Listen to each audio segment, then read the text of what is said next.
Pay attention to the man in the white and gray hoodie. He walks off the train, pulling his hood down and taking off his sunglasses. He looks around, and then he reaches down, pulling something out of his pant leg. He quickly covers it up with his sweatshirt, and no one else in the busy train station has noticed. 20 minutes earlier, 18-year-old Nia Wilson got on the train with two of her sisters, Tashaya and Latifa. Security cameras recorded the man following them and sitting down nearby. For multiple stops, he watched them behind his sunglasses, but he didn't approach them. Around 9:35 p.m., Nia, Tashaya, and Latifa got off the train to transfer, and he walked close behind them. The sisters called their dad to let him know they should be back home soon, and they waited for the train doors to open. But just moments later, outside the station, a police officer's body cam records the man running past. He points them up to the platform, telling them someone was attacked. The cops rush to the scene to help. Then, surveillance video shows the same man at a bus stop. After getting off the bus and away from the security cameras, he disappears. He thought he got away, but when police review this footage, they will find the crucial mistake he made during his escape that will ultimately lead to his capture and avenge the sisters' attack. It's July 22nd, 2018. Around 9:45 p.m., the girl's dad gets a frantic call from his daughter, Tashaya.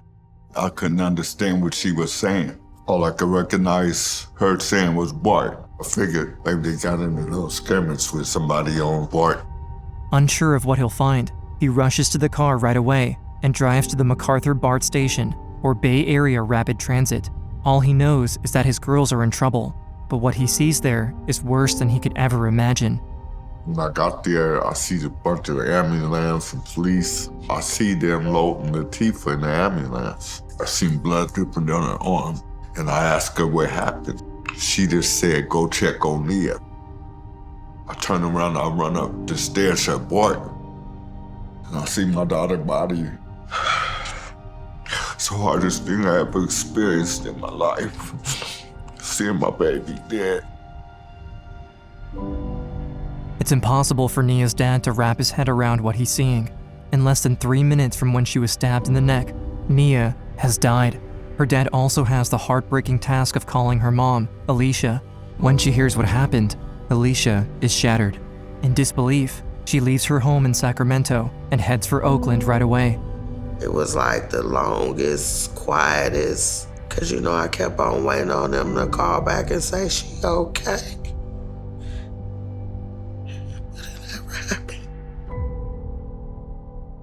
While they're trying to process the attack, Nia and Tashaya's sister, Latifa, is fighting for her life at the hospital after getting stabbed too. Her family is left in shock, wondering who could have attacked them and why. I'm just trying to figure out, do I know him from somewhere? Did we have an interaction with him in any way, shape, or form? Because who is this? And why did he target us? I just felt like rage. This is the parents' worst nightmare. That's my baby girl laying up there. I want justice for my daughter. Even though it happened in a crowded place, the man was able to get away, right past security and police officers. No one knows who or where he is, but security cameras in and around the train station captured the attack, the moments leading up to it, and the man fleeing afterwards. And as investigators review the footage, there's a breakthrough. In the video, the man can be seen inside a nearby parking structure, leaving his backpack behind before running out to the bus stop. Within hours of the attack, police find the bag. It has several personal items in it, allowing them to identify the man, 27-year-old John Lee Cowell. When investigators look at his records, they find he's a convicted felon out on parole. In the past, he's been convicted of assault with a deadly weapon and armed robbery. There doesn't seem to be any connection between him and the Wilson family, but there's one more hope for details about the attack: Nia's sister, Latifa, who's coming to at the hospital. I remember pulling up to Highland, and from then on, it was kind of a blur. And then I seen my brother, then my dad come in, and I'm like, where's Nia? And he hesitated. And my dad ended up telling me, and that's when I tried to get out the bed. And my brother was like, don't get up, don't get up. Latifa learns what happened to Nia, and with her killer on the loose, the heartbroken family is desperate for answers. Still recovering from her own injuries, Latifa tells them about the events earlier that night. Just hours before the attack, Nia, Latifa, and Tashaya were visiting family. Their Aunt Teresa had been diagnosed with a terminal illness, and the family wanted to have a celebration of life while she could still spend time with them. They went to the celebration, and afterwards, around 9 p.m., they got to the Concord BART station, heading back home to Oakland. As soon as the man saw them on the escalator to the platform, he targeted them. The girls waited about 15 minutes for the train. Security footage shows him keeping an eye on them the whole time, planning his attack. When they walked towards the doors, the stranger put on a hoodie, grabbed his backpack, and followed them. He entered the train, sitting down near the sisters. For multiple stops, he watched them behind his sunglasses, but he didn't approach them. When the sisters reached MacArthur Station around 9:35, they moved to step off the train to transfer, and he followed. Tashia got on the next train first. Then, a woman with a baby in a stroller started to back out through the doors, and Latifah and Nia waited on the platform. She don't see us because she's backing up, but the baby like this at Nia. And Nia, hi, baby. And me and Nia proceeded to walk onto the BART train, but all you hear is, and Nia flung forward. And before I know I could turn back to me, and that's when Nia screamed my name. I seen Nia, it was like she tripped. I was in shock. I didn't know what to do at that moment. But all of a sudden, Tashia saw blood. Nia was stabbed twice in the neck, and Latifah, who was standing next to her on the platform, was stabbed too before the attacker fled. The doors had closed and then they had reopened, and then I started screaming, trying to go find help. I believe an officer came and talked to me. I was just like, go help my sister, just make sure she's okay. The woman with the stroller quickly threw her baby's blanket over Nia's neck, and Latifah pressed it against her, desperately trying to slow the bleeding and save her sister. And all I could think of is like, apply pressure. I'm not knowing if I'm hurting her. I'm not knowing if I'm making it. And then I turned around and the security guard just grabbed me. It was like, you've been stabbed too. The security guard pulled her away, but Latifah didn't care about her own injuries. All she could think about in that moment was her sister. I still feel that guilt of I couldn't save her. She just yelled my name. Tifa, Tifa, Tifa. And what did you say to her in those final moments as you were with her? I love her, and we're gonna get through this. And I said, I got you, baby, I got you. You're my baby sister. Latifah and Tashia would do anything to catch the man who took their little sister away from them. Before her death, Nia had worried about the possibility that she or her loved ones might someday be attacked solely because of their race. She had told her family that if something like this ever happened to her, she wanted them to keep fighting to hold the attacker accountable. Now, facing Nia's fears coming true, her family refuses to let her killer get away with it. Nearly 12 hours after the attack, there's renewed hope of bringing the man to justice when police share his photo and information with the public. He is a violent felon who is currently on parole, and we currently have an active arrest warrant for his arrest for the murder of Nia. But when I tell you all my brothers, sisters, cousins, everybody was looking for him. News spreads quickly, and the residents of Oakland do all they can to help in the search. The man was a complete stranger to the whole family, and they worry that it was a racially motivated attack. While police recovered the footage and backpack within a few hours, it took them nearly 12 hours to release the man's information, and people feared that her killer wouldn't be caught if they didn't bring more attention to it themselves. Posts about Nia spread across social media with the hashtag #SayHerName, which started as a campaign to bring awareness to Black women and girls who were victims of police brutality. As the movement grew, it was used to bring more attention to victims of anti-Black violence.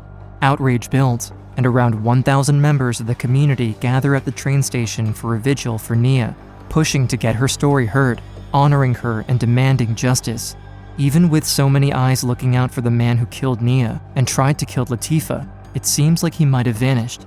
But during the vigil, police get an anonymous call that changes everything. The caller says they're on a BART train, and they recognize someone on the train with them as the man they've been looking for, John Cowell. The train is headed right towards MacArthur Station, the scene of the crime, and where the vigil is being held. Police don't know if the man is aiming to hurt more people, but they race to stop him before he has a chance. They wait at MacArthur Station for the train to arrive, hoping to catch him by surprise. Then, the train gets there, and the doors open. Officers look everywhere, but they don't see him. However, at the nearby Pleasant Hill Station, Around 20 minutes away, officers search the train for him too. This time, they find the man right in the middle of the doorway.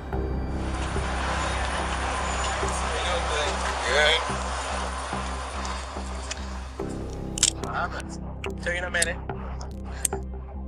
What's your name, sir? John Cowell. He doesn't put up a fight or try to run, and officers arrest him without incident. Less than 24 hours after the attack, the manhunt has come to an end. But while the man seems cooperative in this footage, he still has a plan to try to escape justice. In February of 2020, John Lee Cowell goes on trial. He has a history of mental illness, and he pleads not guilty by reason of insanity. When he testifies, he leans into it, saying he believed the sisters were aliens who kidnapped his grandmother. He just made a mockery out of it, like the things he was talking about up there because he wanted to play crazy. At one point, I intended to play the video to demonstrate that he knew what he was doing. He started screaming, yelling, cussing at me, telling me that I knew he was innocent, and simply disrupting the courtroom. Even after the judge repeatedly warns him to stop, he continues his rant, cursing at the prosecutor, and gets removed from the courtroom. The security footage from the night of the stabbing makes it clear he had a plan to attack and escape, even having a backup outfit to change into afterwards. He targeted the sisters instead of anyone else at the station, and the prosecution considers charging Cowell with a hate crime as well. There were many women and people who entered into the BART platform. He did not focus on any of them. As soon as he saw 3 young African-American women, he fixated on them, and every indication, every angle of the surveillance makes that very clear. While he was in custody, he went out of his way to engage an African-American deputy and proceeded to call her lots of racial slurs as well. There's no doubt in my mind that the assault was racially motivated. You killed her because of her skin. You didn't kill her for anything else.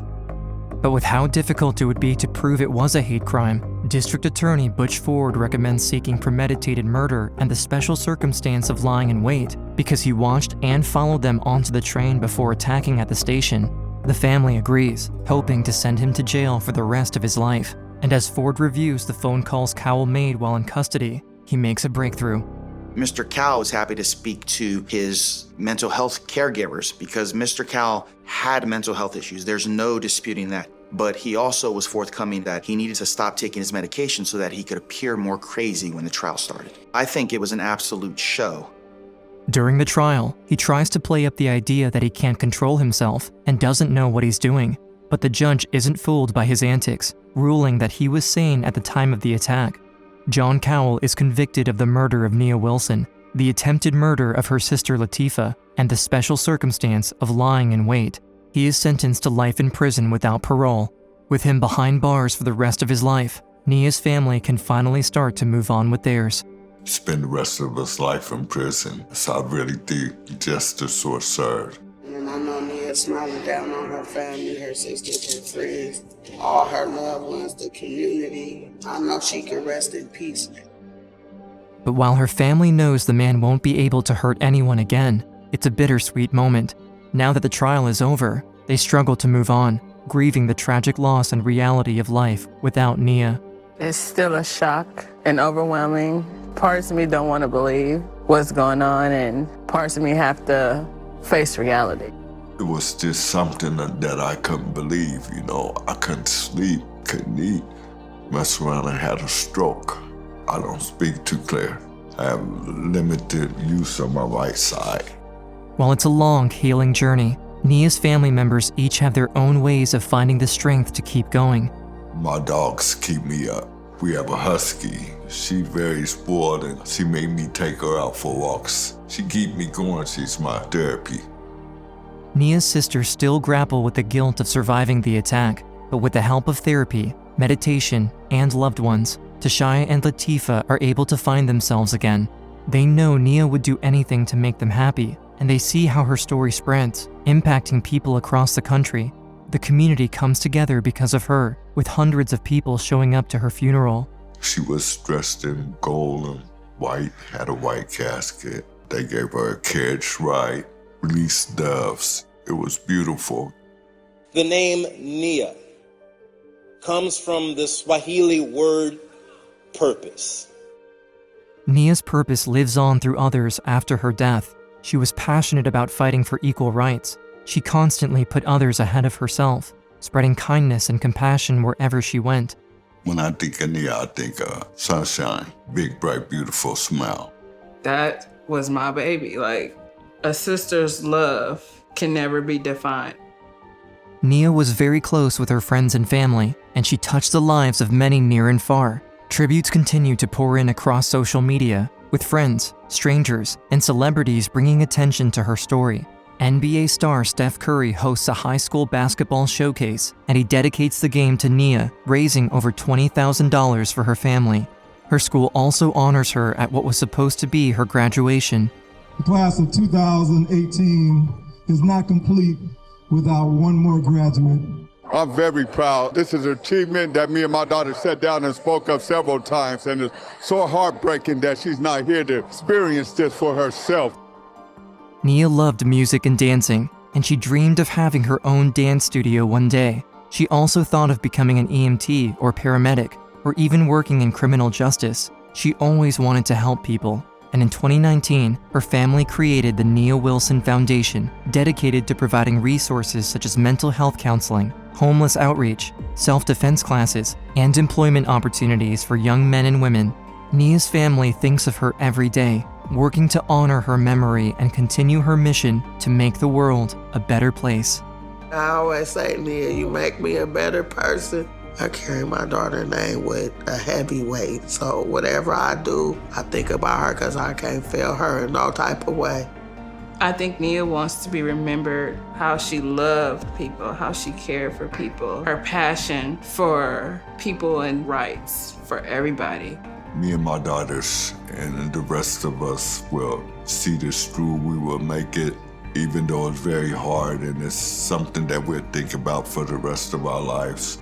We're gonna make it. We're gonna make it.